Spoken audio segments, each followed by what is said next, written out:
या महाराष्ट्राचं आराध्य दैवत डॉक्टर बाबासाहेब आंबेडकर यांचे प्रेरणास्थान कुलभूषण छत्रपती शिवाजी महाराज, छत्रपती शिवाजीराजे भोसले.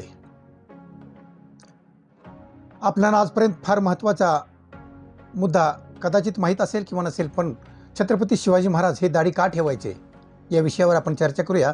तर मी तुम्हाला अतिशय महत्त्वाचे असे 6 मुद्दे सांगणार आहे की या 6 मुद्द्यातून नक्कीच आपल्याला समजून जाईल की छत्रपती शिवाजी महाराज हे दाढी का ठेवत होते.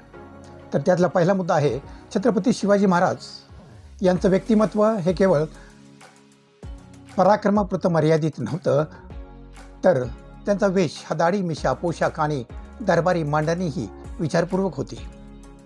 त्या काळात दाढी ठेवणं हे केवळ वैयक्तिक गरज नव्हती, तर सामाजिक, सांस्कृतिक आणि प्रतिमेचा एक भाग होता तो. दुसरा मुद्दा आहे की त्या काळात दाढी हे राजाचं एक चिन्ह मानलं जात होतं. शत्रूवर मानसिक प्रभाव पडावा हा देखील उद्देश होता.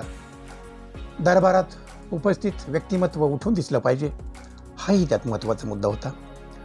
तिसरा मुद्दा असा होता की मराठा आणि दख्खनातील योद्धा सांस्कृतिक दाढी मिशा प्रतिष्ठेचा मानल्या जात होत्या.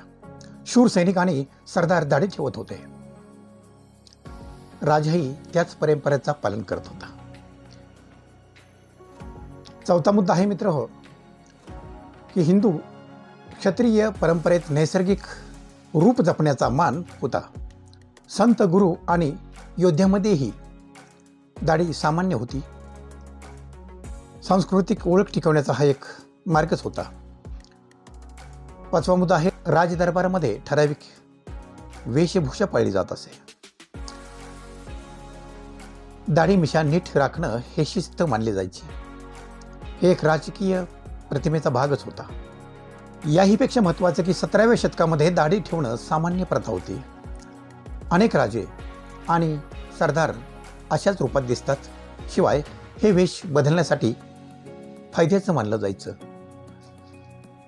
आपले राजे हे गनिमी कावा करायचे आणि त्यावेळी त्यांना वेशभूषा बदलण्यासाठी या दाढीचा राजाचा रंक आणि राजाचा फकीर सुद्धा होण्यासाठी की राजाचा एक सेनापती होण्यासाठी सुद्धा त्यांना ही दाढी मिशा उपयोगी यायची. मित्र, हे आपल्या महाराजांच्या दाढीचं आणि मिशाचं महत्त्व आहे. आजही आपण तरुण मुलांना पाहतो की छत्रपतींच्या सारखे आपण ही दाढी मिशा लावता, आपण ही दाढी मिशा ठेवता.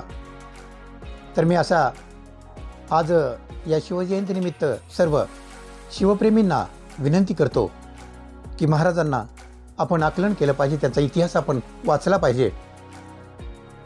मित्र हो, हा जर व्हिडिओ तुम्हाला नक्कीच आवडला असेल तर तुम्ही एक धम्मदान म्हणून सबस्क्रायबर करा आणि एक लाईक करून हीच माहिती आपल्या सर्व मित्रांना पोहोचवण्याचा प्रयत्न करा आणि हा व्हिडिओ शेअर करा.